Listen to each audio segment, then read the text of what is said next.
Transmission of characters और transmission of traits from one generation to the another generation is known as heredity. अब heredity में हमने बहुत सारे टर्म्स पढ़े, पहला ट्रेट यानी कि कैरेक्टर्स जो होंगे, जैसे कि body colour, height, pot shape, pot colour, है ना, आई कलर, है ना, ये सारी चीजें क्या है, ट्रेट्स हैं। इन ट्रेट्स के लिए रिस्पांसिबल कौन है, तो जीन्स इसके लिए रिस्पांसिबल होते हैं। जीन्स क्या होते हैं, genes are the functional segment, functional unit of DNA, या फिर फंक्शनल सेगमेंट, इसको हम लोग फंक्शनल सेगमेंट भी बोल देते हैं। It is a functional segment of DNA. ये फंक्शनल सेगमेंट होता है डीएनए का। डीएनए का वह पार्ट जो एक्चुअल में किसी कैरेक्टर के लिए रिस्पांसिबल होता है, उसी को हम जीन बोल देते हैं, है ना। और ये जीन्स कहां पे रहेंगे, डीएनए पे प्रेजेंट रहते हैं।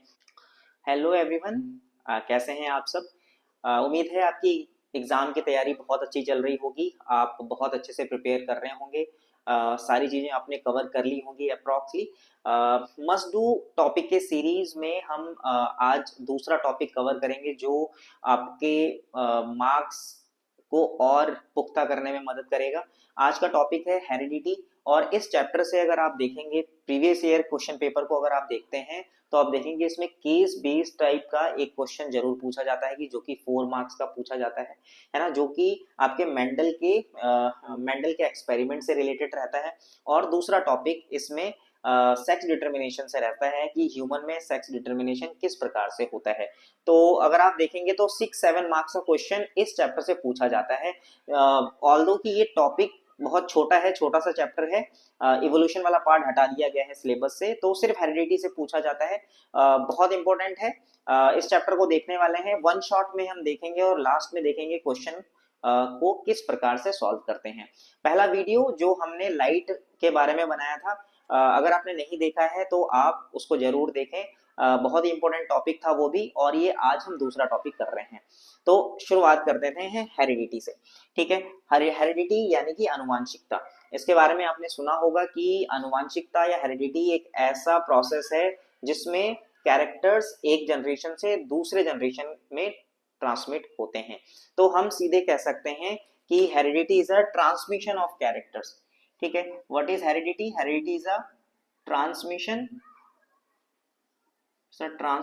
ऑफ कैरेक्टर्स या transmission of traits,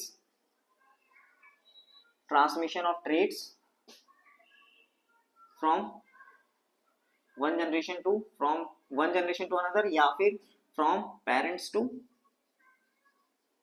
to offspring. या हम कहें कि जो ट्रेट्स का सिंपल मीनिंग हम बोल सकते हैं कि कैरेक्टर्स, है ना, लक्षण जिसको हिंदी में कहा जाता है कैरेक्टर्स। तो कैरेक्टर्स का, लक्षणों का एक जनरेशन से दूसरे जनरेशन में जो ट्रांसमिशन होता है उसी को हम लोग हेरिडिटी बोलते हैं, है ना। हिंदी में अगर आप देखोगे तो लक्षणों का हस्तांतरण, इसको हम लोग हिंदी में कहते हैं लक्षणों का हस्तांतरण। ठीक है, जब कोई भी लक्षण एक जनरेशन से दूसरे जनरेशन में पास ऑन होती है उसी को हम हेरिडिटी कहते हैं। अब लक्षण क्या क्या हो सकते हैं, जो ट्रेट्स हैं वो क्या क्या हो सकते हैं, जैसे कि हम मान लेते हैं बॉडी कलर। तो बॉडी कलर एक तरीके का ट्रेट है, ठीक है, एक तरीके का कैरेक्टर है। या फिर हाइट अगर हम मान लेते हैं तो हाइट भी क्या है, एक तरीके का ट्रेट है, एक तरीके का कैरेक्टर है। मेंडल ने अपने एक्सपेरिमेंट में बहुत सारे ऐसे ही कैरेक्टर्स लिए थे, जैसे कि हाइट उन्होंने ले लिया था। उसके बाद जो मटर का पौधा होता है, मटर का जो फल होता है उसको हम लोग पॉड बोलते हैं। ठीक है, पॉड का शेप कैसा है या पॉड का जो कलर है वो कैसा है, इन कैरेक्टर्स को लिया था उन्होंने। या फिर उन्होंने सीड शेप, जो सीड का शेप होता है वो उसको भी कंसीडर किया था। तो ये सारे क्या हैं, दीज ऑल आर ट्रेट्स, है ना। ये सारे के सारे कैरेक्टर्स होते हैं, ट्रेट्स होते हैं, जो एक जनरेशन से दूसरे जनरेशन में किस तरीके से जाता है ना, उस प्रोसेस को हम लोग क्या बोल देते हैं, हेरिडिटी बोल देते हैं। ठीक है, सबसे पहले इसके बारे में ग्रेगर जॉन मेंडल ने बताया था, इसीलिए उनको फादर ऑफ हेरिडिटी भी कहा जाता है। ठीक है, उस पर हम बाद में आएंगे, पहले हम बात कर लेते हैं इस चैप्टर में बहुत सारे और क्या आएंगे, टर्मिनोलॉजीज, है ना, बहुत सारे टर्म्स हैं जो आपको डिफिकल्टी कॉज करेंगे आगे, यानी कि आपको दिक्कत देंगे, है ना। सबसे पहले तो उनको हम टैकल करने वाले हैं, ठीक है, फिर उसके बाद हम मेंडल के एक्सपेरिमेंट्स में आएंगे। तो पहला, आप ट्रेट के बारे में आप समझ गए होंगे, तो ट्रेट्स या ऐसे कैरेक्टर्स जो ट्रांसमिट होते हैं, है ना, एक जनरेशन से दूसरे जनरेशन में। अब इन ट्रेट्स के लिए रिस्पॉन्सिबल कौन है, कौन लेकर जाएगा, तो इनको लेकर जाते हैं जीन्स। या फिर कोई भी कैरेक्टर के लिए जो रिस्पॉन्सिबल होता है उसको हम लोग जीन्स बोलते हैं। क्या कहा जाता है उनको? जीन्स कहा जाता है। ठीक है, अब जीन को हम कैसे डिफाइन कर सकते हैं या फिर जीन होता क्या है? It is a functional segment of DNA. ठीक है, डीएनए का वह पार्ट जो एक्चुअल में किसी ट्रेट के लिए रिस्पॉन्सिबल होता है उसी को जीन कहा जाता है। तो gene is a functional part of या फिर it is a functional unit of DNA. ठीक है, डीएनए के क्रियात्मक इकाई को डीएनए के क्रियात्मक इकाई को जीन कहा जाता है। ठीक है, gene is a functional unit of DNA which is responsible for a particular trait, जो कि किसी एक ट्रेट के लिए रिस्पॉन्सिबल होता है। ठीक है, अब जीन जैसे मान लेते हैं हाइट। हाइट क्या है? एक ट्रेट है। हाइट क्या है? एक ट्रेट, एक लक्षण है। अब इस हाइट को ये जो लक्षण होगा, यह लक्षण आएगा किसी भी ऑर्गेनिज्म में, किसकी वजह से आएगा? जीन्स की वजह से आएगा। ठीक है, जीन्स ही तो रिस्पॉन्सिबल है हाइट के लिए, कैरेक्टर के लिए। अब ये जो जीन है, जीन को हमने क्या कहा? It is a functional unit of DNA, यानी कि डीएनए के पास डीएनए पे कुछ फंक्शनल सेगमेंट होगा, उसी सेगमेंट को हम लोग जीन बोल देते हैं। अब इस जीन के अलग अलग वेरिएंट्स हो सकते हैं। जैसे हमने हाइट की बात की, तो हाइट का जो जीन होगा वो अलग अलग फॉर्म हो सकता है। जैसे कि मेंडल के एक्सपेरिमेंट में देखे गए, मेंडल ने कहा कि कुछ मटर के पौधे जो थे वो लंबे थे और कुछ मटर के पौधे बौने थे, यानी कि शॉर्ट हाइट के थे। ठीक, तो अलग अलग फॉर्म्स हो गए ना, हाइट के ही एक अलग अलग फॉर्म हो गए दो। तो इन अलग अलग फॉर्म्स को या फिर फॉर्म्स ऑफ जीन को ही हम लोग क्या बोल देते हैं? एक टर्मिनोलॉजी यूज करते हैं। This forms of genes are known as alleles. ठीक है, एलील। तो एलील क्या होते हैं? ये फॉर्म्स ऑफ जीन्स हैं जो कि किसी कैरेक्टर के लिए रिस्पॉन्सिबल होते हैं। मान लीजिए यही हम हाइट को ले रहे थे, तो हाइट एक कैरेक्टर हो गया, ट्रेट हो गया। इसके लिए कौन रिस्पॉन्सिबल है? जीन के अलग अलग फॉर्म्स हो सकते हैं। इन अलग अलग फॉर्म्स को हम लोग क्या बोलेंगे? अलील्स। ठीक है, इन अलील को हम अल्फाबेट के रूप में या अल्फाबेट के फॉर्म पे रिप्रेजेंट करते हैं। जैसे मान लो हाइट में हमने दो चीजें की बात की, एक जो टॉल प्लांट होगा और एक जो शॉर्ट प्लांट होगा, है ना? तो ये दो अलग अलग फॉर्म्स हैं। जीन क्या है? जीन एक ही है, हाइट हमने जीन ले रखा है, लेकिन इसके दो अलग अलग फॉर्म्स हैं। ठीक है, टॉल और डॉर्फ। ठीक, इन्हीं को हम लोग क्या बोल देंगे?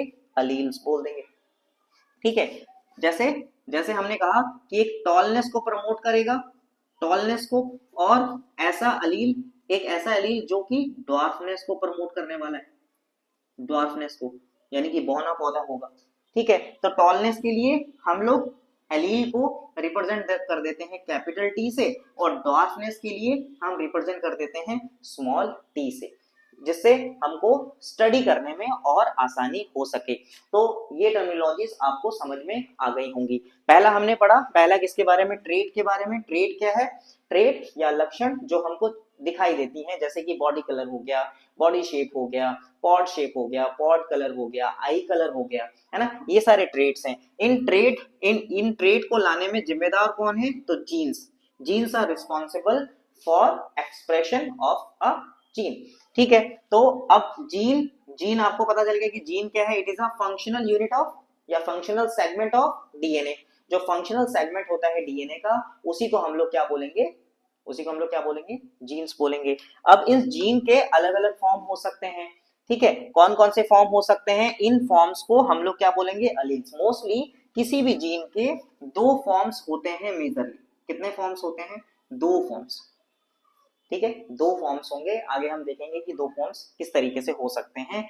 अलील्स, इन्हीं फॉर्म्स ऑफ जीन को हम लोग क्या बोल देते हैं? अलील्स बोल देते हैं। ठीक है, अलील्स जैसे कि जो टॉलनेस को प्रमोट करेगा, यानी कि टॉल, और दूसरा क्या हो जाएगा? ड्वार्फनेस। अब किसी भी जीन में या तो सिर्फ यही कॉम्बिनेशन हो सकता है। ठीक है, हाइट के रिस्पेक्ट में अगर हम देखेंगे, मान लीजिए कि हाइट के रिस्पेक्ट में क्या क्या चीजें आ सकती हैं? कैपिटल टी, या तो कैपिटल टी कंबाइन कर सकता है किसके साथ? स्मॉल टी के साथ, है ना? या तो ऐसा हो सकता है। दो फॉर्म्स, हमने कहा ना कि हाइट के लिए, हाइट जीन के लिए दो फॉर्म्स हो सकते हैं जिनको हम अलील्स बोल रहे हैं, या तो वो टॉल होगा या तो वो क्या होगा, ड्वार्फ होगा। अब मान लेते हैं किसी ऑर्गेनिज्म में एक कैपिटल टी आया है और दूसरा कंबाइन किसके साथ किया, स्मॉल टी के साथ, है ना, या फिर ये क्या हो सकता है, दोनों सेम तरीके के अलील्स हो सकते हैं, कैपिटल टी स्मॉल टी, और दूसरा हो सकता है स्मॉल टी या फिर स्मॉल टी हो सकता है। तो ये तीन कॉम्बिनेशंस आप देख सकते हैं, and these combinations of genes, एक और टर्म यहाँ पे यूटिलाइज करते हैं, combination of genes are called genotype. Combination of genes को हम लोग क्या बोल देते हैं, जीनोटाइप्स बोल देते हैं। ठीक, एक और टर्मिनोलॉजी इसको हम लोग बोलते हैं genotype. What is genotype? Genotypes are the combination of genes, those are known as genotype, है ना। तो टॉलनेस का जीनोटाइप क्या हो सकता है, या तो वो कैपिटल टी स्मॉल टी हो सकता है, या कैपिटल टी हो सकता है, या फिर स्मॉल टी हो सकता है। तीनों फॉर्म्स किस तरीके से हो सकते हैं, किसी ऑर्गेनिज्म में कोई एक होगा इनमें से। ठीक है, अब जब ये एक्सप्रेस होंगे, जब ये जीनोटाइप एक्सप्रेस होते हैं, उन्हीं को हम लोग फिनोटाइप कैरेक्टर्स बोलते हैं। जैसे मान लेते हैं कि आपके पास एक ऐसा प्लांट है जिसका जीनोटाइप क्या है, जीनोटाइप कैपिटल टी है, या आपके पास एक ऐसा प्लांट है जिनका जीनोटाइप क्या है, स्मॉल टी और स्मॉल टी है। तो इन दोनों को ही जब हम प्लांट्स को देते हैं, देखते हैं, तो एक प्लांट लंबा टॉल दिखाई देता है, दूसरा प्लांट स्मॉल दिखाई देता है, इस तरीके से ड्वार्फ। तो ये जो आपको दिखाई दे रहा है, दिखाई देने वाले जो कैरेक्टर्स होते हैं, उन्हीं को हम लोग बोल देते हैं फिनोटाइप कैरेक्टर या फिनोटाइप्स कह देते हैं। ठीक है, दो चीजें आपको याद रखनी है, एक जीनोटाइप याद रखना है आपको और दूसरा फिनोटाइप याद रखना है। आई होप इन छोटी छोटी टर्मिनोलॉजीज आपको समझ में आ गई होंगी। इसी में थोड़ा सा और आप देख लो कि अगर ऐसे एलील्स जो सिमिलर तरीके के हों, है ना, ऐसे एलील्स जो सिमिलर तरीके के हों, उनको हम लोग क्या बोल देते हैं, जैसे कि ये वाला कैपिटल टी जब भी एक साथ आते हैं, तो ऐसे को हम क्या कहते हैं, इनको हम लोग बोलते हैं होमोजाइगस कंडीशन। क्या बोलेंगे, होमोजाइगस कंडीशन। जब एक तरीके के अलील्स जीन्स में अगर एक तरीके के अलील्स हों, तो उनको होमोजाइगस कंडीशन कहा जाता है, और यदि अलग अलग तरीके के हों तो उनको हम लोग क्या बोल देंगे, हेटेरोजाइगस। उनको क्या कहा जाएगा, हेटेरोजाइगस कहा जाएगा। ठीक है, आई होप यहाँ तक चीजें आपको समझ में आ गई होंगी। एक बार क्विकली फिर से दोबारा इसको देख लेते हैं। हमने कहा कि heredity is a transmission of traits from parents to the offspring, और ट्रांसमिशन ऑफ कैरेक्टर्स और transmission of traits from one generation to the another generation is known as heredity. अब हेरिडिटी में हमने बहुत सारे टर्म्स पढ़े। पहला ट्रेट यानी कि कैरेक्टर्स जो होंगे, जैसे कि body colour, height, pot shape, pot colour, है ना, आई कलर, है ना, ये सारी चीजें क्या है, ट्रेट्स हैं। इन ट्रेट्स के लिए रिस्पॉन्सिबल कौन है, तो जीन्स इसके लिए रिस्पॉन्सिबल होते हैं। जीन्स क्या होते हैं, genes are the functional segment, functional unit of DNA, या फिर फंक्शनल सेगमेंट, इसको हम लोग फंक्शनल सेगमेंट भी बोल देते हैं। It is a functional segment of DNA. ये फंक्शनल सेगमेंट होता है डीएनए का वह पार्ट जो एक्चुअल में किसी कैरेक्टर के लिए रिस्पॉन्सिबल होता है, उसी को हम जीन बोल देते हैं, है ना। और ये जीन्स कहाँ पे रहेंगे, डीएनए पे प्रेजेंट रहते हैं। ठीक, अब कोई भी जीन है, उस जीन्स के अलग अलग फॉर्म्स हो सकते हैं। जैसे हमने हाइट को लेकर कहा कि किसी की हाइट जो है बहुत लंबी होगी, किसी की हाइट जो है छोटी होगी, तो फॉर्म्स अलग अलग हैं जीन्स के। इन फॉर्म्स को हम लोग क्या बोल देते हैं, अलील्स बोल देते हैं। ठीक है, अब इन अलील्स को रिप्रेजेंट करते हैं हम किससे, अल्फाबेट से रिप्रेजेंट करते हैं, है ना। अल्फाबेट, जैसे कि टॉलनेस के लिए हमने कैपिटल टी ले लिया है, और ड्वार्फनेस के लिए हमने क्या लिया है, स्मॉल टी। ठीक, अब ये दोनों, है ना, ये अलग अलग ऑर्गेनिज्म में ये अलग अलग हो सकते हैं, है ना, अलग अलग तरीके से कंबाइन कर सकते हैं। ठीक है, ये combination capital T small T हो सकता है, या दोनों कैपिटल टी हो सकते हैं, या फिर एक दोनों के दोनों स्मॉल टी हो सकते हैं।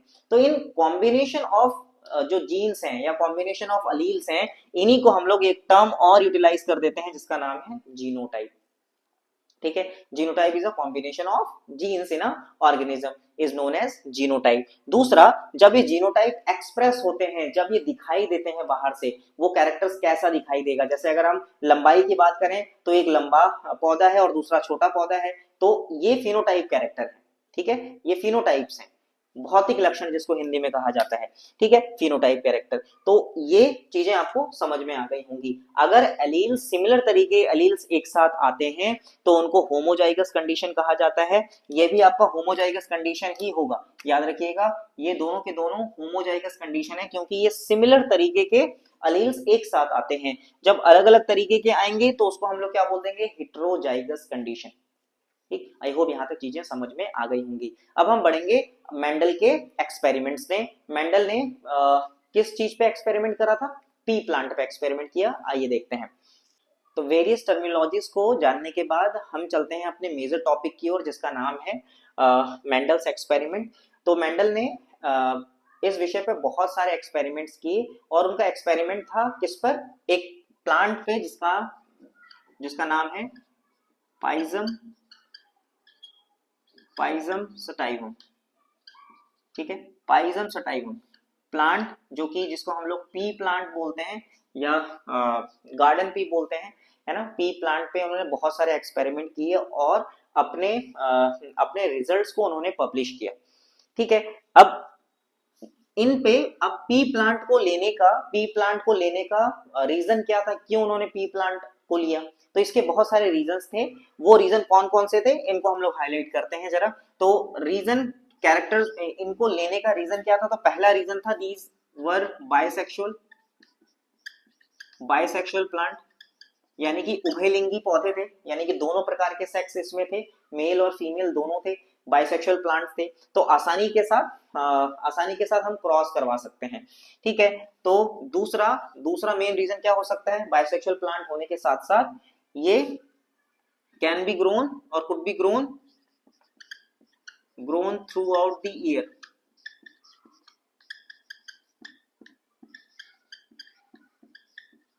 इसको हम लोग पूरे साल भर उगा सकते थे, है ना, किसी भी मौसम में इसको उगाया जा सकता था, ये एक मेन रीजन था।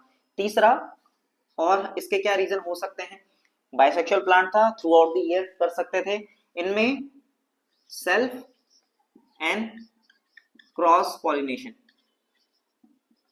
सेल्फ और क्रॉस पॉलिनेशन, दोनों तरीके के पॉलिनेशन को हम लोग कर सकते थे। स्वपरागण और परपरागण दोनों तरीके से परपरागित किया जा सकता था, इसीलिए इसका इन्होंने यूज किया। उसके बाद visible contrasting characters, visible contrasting characters, इसका मतलब क्या है कि पी प्लांट को देखने पे ही आपको क्लियरली कैरेक्टर्स का पता चल जाएगा कि अगर कोई प्लांट टॉल है तो वो प्योरली टॉल रहेगा, अगर कोई प्लांट शॉर्ट है तो वो प्योरली शॉर्ट रहेगा, है ना। इसको कंट्रास्टिंग कैरेक्टर्स कहते हैं। ठीक है, विपरीत लक्षण वाले। ठीक, या फिर आप कहें तो फ्लावर कलर, जैसे उन्होंने फ्लावर कलर लिए, तो फ्लावर कलर में दो ही कलर आपको दिखाई देंगे, एक वॉयलेट कलर, बैगनी कलर आपको दिखाई देगा, और दूसरा कौन सा कलर दिखाई देगा, दूसरा व्हाइट कलर के फ्लावर आपको दिखाई देंगे। तो ये क्लियर कंट्रास्टिंग कैरेक्टर्स थे। ठीक है, और उन्होंने 7 पेयर्स ऑफ कंट्रास्टिंग कैरेक्टर्स को लिया था, 7 पेयर्स को लेकर के ही उन्होंने अपने एक्सपेरिमेंट्स किए थे, है ना। विजिबल कैरेक्टर्स थे टोटली। तो ये मेजर रीजंस हो गए हैं। उसके बाद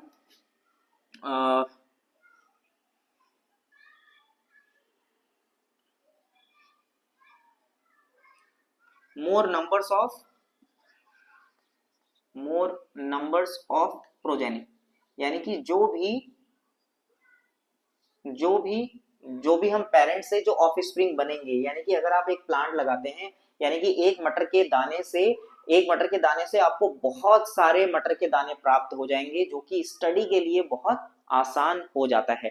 ठीक है, तो ये मेजर रीजंस थे जिसकी वजह से मेंडल ने अपने एक्सपेरिमेंट में पाइजम सटाइवम को चुना। ठीक है, पी प्लांट को चुना। तो पी प्लांट चुनने के रीजन आपसे पूछे जा सकते हैं, तो ये रीजन आप बता सकते हैं। ठीक है, अब हम थोड़ा सा इसमें बात करते हैं कि विजिबल कंट्रास्टिंग कैरेक्टर्स, 7 जो विजिबल कंट्रास्टिंग कैरेक्टर्स थे वो कौन कौन से थे। कंट्रास्टिंग कैरेक्टर का मतलब हो गया कि एक प्योरली टॉल और दूसरा ड्वार्फ प्लांट, है ना, इस तरीके से। तो कौन कौन से कैरेक्टर्स थे, मैं उन कैरेक्टर्स का नाम यहाँ पे लिख देता हूं। ठीक है, इसको ध्यान में रखिएगा, बहुत इंपॉर्टेंट है। तो कैरेक्टर्स कौन कौन से थे? तो पहले कैरेक्टर की बात कर लेते हैं। तो पॉड शेप पहला कैरेक्टर, दूसरा पॉड कलर, ठीक है, उसके बाद सीड शेप, फिर सीड कलर, फिर सीड शेप हो गया, सीड कलर हो गया, उसके बाद पॉट कलर, पॉट शेप हो गया। फ्लावर पोजीशन, फ्लावर कहाँ पे थे, फ्लावर पोजीशन, उसके बाद हाइट हो जाएगा, pot shape, pot colour, seed shape, seed colour, flower position, height, flower colour, है ना। ये मेजर कैरेक्टर्स थे जिन्होंने मेंडल ने लिया। और पॉड शेप, उन्होंने देखा कि पॉड शेप कैसा हो सकता है, दो तरीके के उन्हें पॉड शेप देखे। एक पॉड शेप यानी कि जो फली है वो फूली हुई है, और दूसरी जो पॉड शेप है वो कैसी है, कॉन्स्ट्रिक्टेड, कुछ इस तरीके से। आई होप आपने देखा होगा इस तरीके से। पॉड का कलर कैसा हो सकता है, ठीक है, इसको हम लोग क्या बोल देंगे, इन्फ्लेटेड, और दूसरा क्या हो जाएगा, कॉन्स्ट्रिक्टेड। पॉड कलर कैसा होता है, पॉड का कलर या तो ग्रीन होगा या कैसा होगा, येलो, दो कैरेक्टर्स। सीड का शेप, या तो सीड का शेप कैसा होगा, राउंड होगा, या तो सीड का शेप कैसा होगा, रिंकल्ड, ठीक है। सीड का कलर या तो कैसा होगा, येलो होगा, या तो कैसा होगा, ग्रीन होगा, ठीक है। फ्लावर पोजीशन की बात करेंगे तो फ्लावर पोजीशन या तो एक्सियल होगा, ठीक है, एक्सियल हो सकता है, या फिर कैसा हो सकता है, टर्मिनल, ठीक। हाइट की बात करेंगे तो या तो टॉल होंगे, या तो कैसे होंगे, ड्वार्फ हो जाएंगे, ठीक है। फ्लावर कलर जो होगा वो वॉयलेट, या फिर कैसे होंगे, व्हाइट कलर के होंगे। तो ये जो विजिबल कैरेक्टर्स थे वो कुछ इस तरीके से, ठीक है, इस तरीके से थे। उन्होंने ये देखा कि जो कैरेक्टर्स थे, pot shape, pot colour, seed shape, seed colour, flower position, height, और जो फ्लावर कलर थे ये कुछ इस तरीके से दिखाई दे रहे थे। या तो जो पॉट शेप होगा इन्फ्लेटेड यानी कि पूरी तरीके से भरी हुई होगी, या तो बीच बीच में इस तरीके से खांचे बने होंगे। दूसरा उन्होंने कहा कि जो पॉट का कलर है, ये जो पॉट है इसका कलर या तो वो हरे कलर का दिखाई देगा या तो येलो कलर का दिखाई देगा। सीड शेप, जो सीड का शेप होगा या तो राउंड यानी कि गोल होंगे, या फिर रिंकल्ड झुर्रीदार होंगे, रिंकल्ड होंगे या फिर, ठीक है, राउंड होंगे या फिर झुर्रीदार। सीड का कलर या तो पीला होगा या तो ग्रीन होगा, इस तरीके से कैरेक्टर्स उन्होंने लिए। उन्होंने बताया कि एक कैरेक्टर जो है वो जनरेशन में ज्यादा डोमिनेंट नेचर का होता है, और जो डोमिनेंट नेचर है वो सारा का सारा ये कैरेक्टर है।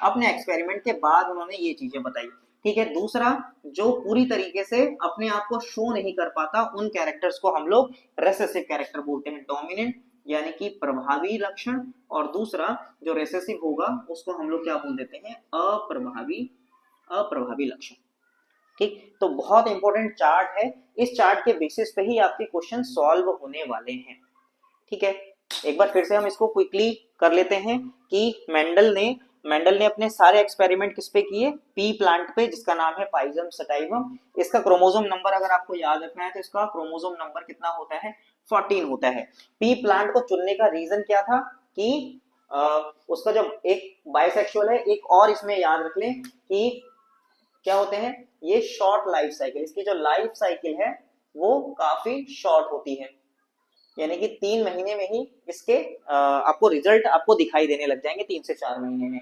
तो शॉर्ट लाइफ साइकिल थी, बाइसेक्सुअल प्लांट थे, दोनों मेल एंड फीमेल दोनों चीजें आपको प्रेजेंट थी यहाँ पे। थ्रू आउट द ईयर इसको हम लोग हर सीजन में या पूरे साल भर उगा सकते थे, ठीक है। सेल्फ एंड क्रॉस, आसानी के साथ सेल्फ पॉलिनेशन और क्रॉस पॉलिनेशन हो जाता था, ठीक है। विजिबल कंट्रास्टिंग कैरेक्टर्स जो हमने अभी हम 7 पेयर्स ऑफ कंट्रास्टिंग कैरेक्टर्स की बात की वो, और मोर नंबर्स ऑफ प्रोजेनी, जब एक सीड को लगाते हैं तो बहुत सारे सीड आपको नेक्स्ट जनरेशन में दिखाई देते हैं। तो ये रीजंस थे मेंडल के एक्सपेरिमेंट करने को किसमें, पी प्लांट में। अब हम देखेंगे, अब इन्हीं कैरेक्टर्स को लेकर के मेंडल ने एक्सपेरिमेंट करना शुरू किया, है ना। तो उसके जो दो मेजर एक्सपेरिमेंट थे, एक को हम लोग बोलते हैं मोनोहाइब्रिड क्रॉस और दूसरे को हम लोग डाइहाइब्रिड क्रॉस बोलते हैं। मोनोहाइब्रिड क्रॉस क्या होता है, डाइहाइब्रिड क्रॉस क्या होता है, आइए जानते हैं, और यहीं से क्वेश्चंस आपको दिखाई देंगे एग्जाम में, ठीक है। Let's see. मेंडल ने पी प्लांट पे एक्सपेरिमेंट किए दो तरीके के, खासकर जो हमको अपने सिलेबस में पढ़ना है। बहुत सारे एक्सपेरिमेंट किए उन्होंने, लेकिन दो एक्सपेरिमेंट के बारे में हमको डिटेल से जाननी है जहां से एग्जाम में क्वेश्चन पूछे जाते हैं। पहला, जिसको हम लोग बोलते हैं मोनोहाइब्रिड क्रॉस, मोनोहाइब्रिड क्रॉस, ठीक है। अब मोनोहाइब्रिड क्रॉस और दूसरा है dihybrid cross, dihybrid cross. Monohybrid cross और डाइहाइब्रिड क्रॉस क्या होते हैं, इनके बारे में डिटेल से जानते हैं। तो मोनोहाइब्रिड क्रॉस ऐसा क्रॉस है जिसमें हम एक कैरेक्टर को कंसीडर करते हैं। जैसे अभी हमने 7 पेयर्स ऑफ कंट्रास्टिंग कैरेक्टर्स लिखे थे, तो 7 पेयर ऑफ कंट्रास्टिंग कैरेक्टर्स में एक बार में एक कैरेक्टर को कंसीडर किया जाता है। जैसे कि मान लेते हैं हाइट, आपके पास दो प्लांट हैं, दो प्लांट में वैसे कैरेक्टर्स तो सारे के सारे होंगे क्योंकि पी प्लांट है, सारे कैरेक्टर्स हैं, लेकिन हमको एट अ टाइम में सिर्फ एक कैरेक्टर देखना है। मान लेते हैं कि जो सीड का जो शेप है इसके बेसिस पे, ठीक है, या कलर के बेसिस पे हम देख लेंगे, कोई भी एक कलर है उसके बेसिस पे, या फिर हम हाइट की बात कर लेते हैं। जैसे मान लेते हैं मेंडल ने दो प्लांट लिए, एक प्लांट की हाइट बहुत छोटी थी और एक प्लांट का हाइट क्या लिया, बड़ा। ऐसे प्लांट जिसकी हाइट लंबी थी और ऐसे प्लांट जिसकी हाइट छोटी थी। अब इन दोनों के बीच में क्रॉस करा दिया गया। क्रॉस का मतलब है कि एक के पॉलन ग्रेन्स को दूसरे के स्टिग्मा में ट्रांसफर कर दिया गया, पॉलिनेशन हो गया। सिंपल सा क्रॉस का मतलब हो गया पॉलिनेशन, ठीक है। यहां तक चीजें आपको समझ में आ गई होंगी। तो monohybrid cross across involving only one trait और कैरेक्टर, ठीक है। मोनोहाइब्रिड क्रॉस क्या होता है, ऐसा क्रॉस जिसमें केवल एक ही लक्षण शामिल हो, ठीक है, एक ही कैरेक्टर शामिल हो, एक ही ट्रेट शामिल हो। ऐसा क्रॉस जिसमें केवल एक ही लक्षण शामिल हो, केवल एक ही लक्षण शामिल हो, एक ही लक्षण शामिल हो। अब मेंडल ने ऐसे प्लांट लिए, ऐसे दो प्लांट लिए जिसमें केवल एक ही कैरेक्टर को कंसीडर किया। कैरेक्टर्स तो सारे होंगे, जितने कैरेक्टर्स हमने अभी टेबुलेट किए थे वो सारे कैरेक्टर्स होंगे, लेकिन मैं अगर देखूंगा इस प्लांट में तो एक चीज को कंसीडर करूंगा कि खाली कि टॉलनेस को कंसीडर कर दिया, डॉर्फनेस को कंसीडर कर दिया। अब इनके बीच में क्रॉस कराऊंगा, तो ऐसे क्रॉस को हम क्या बोलते हैं, मोनोहाइब्रिड क्रॉस, ठीक है। This type of cross is known as monohybrid cross. ठीक, जैसे एग्जांपल के लिए अगर हम बात करें तो मोनोहाइब्रिड क्रॉस में involving only one trait of character, example like height. Height character को लेकर के मेंडल ने दो ऐसे प्लांट लिए जिसकी हाइट, एक की हाइट जो है वो कैसे थी, टॉल थी, और दूसरे की हाइट क्या थी, शॉर्ट थी, ठीक है। तो हाइट के बेसिस पे उन्होंने क्रॉस कर दिया। ट्रेट अब हमने ट्रेट क्या ले लिया, हाइट, ठीक है। तो हाइट ट्रेट के बेसिस पे किया गया क्रॉस मोनोहाइब्रिड क्रॉस कहलाता है। या फिर ऐसे प्लांट लिए, ऐसे प्लांट जिनके पॉड शेप, ऐसे प्लांट जिनके पॉड शेप कैसे थे, इन्फ्लेटेड, पॉड शेप कैसे थे, इन्फ्लेटेड, या फिर कैसे थे, कॉन्स्ट्रिक्टेड।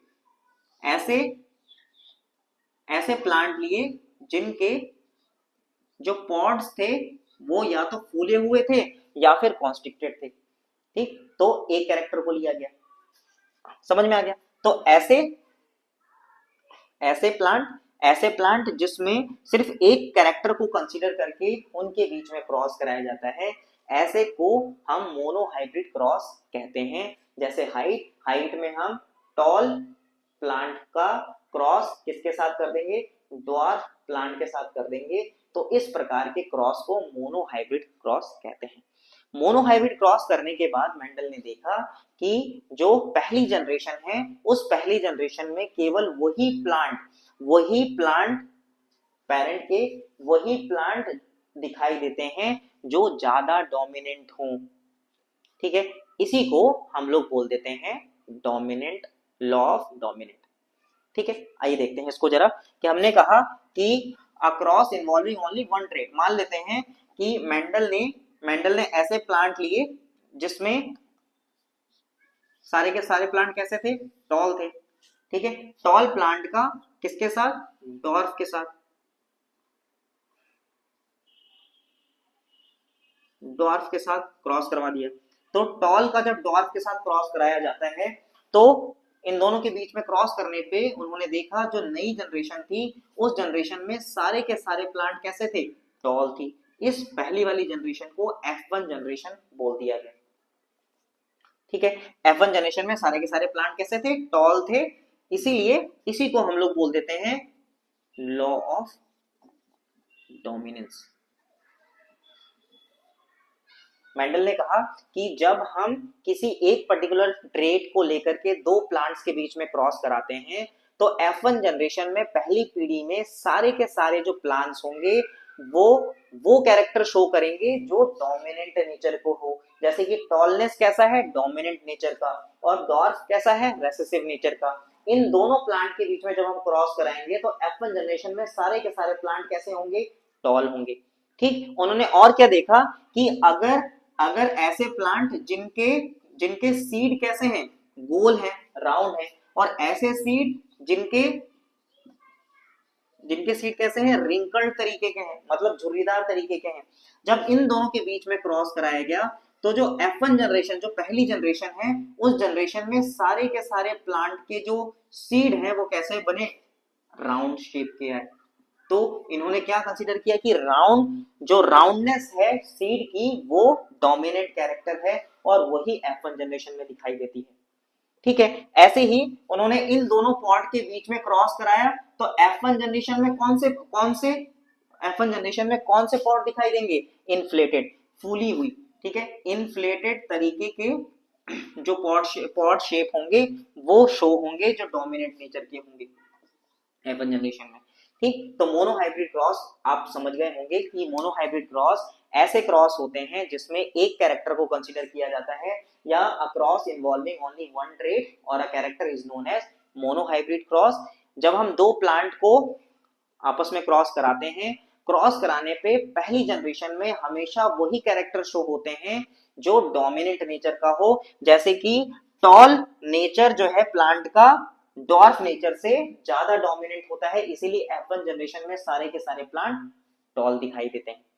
समझ में आ गया? तो ये तो हमको फिनोटाइप कैरेक्टर्स दिखाई देगा। अगर हम इसको जीनोटाइप लेबल की बात करें जो हमने पहले कंसीडर किया था, है ना, तब हम देखेंगे कि इनका रेशियो क्या क्या आता है। एग्जाम में यहीं से क्वेश्चन पूछा जाएगा कि show the genotype and phenotypic ratio, genotype और फिनोटाइप रेशियो शो कीजिए।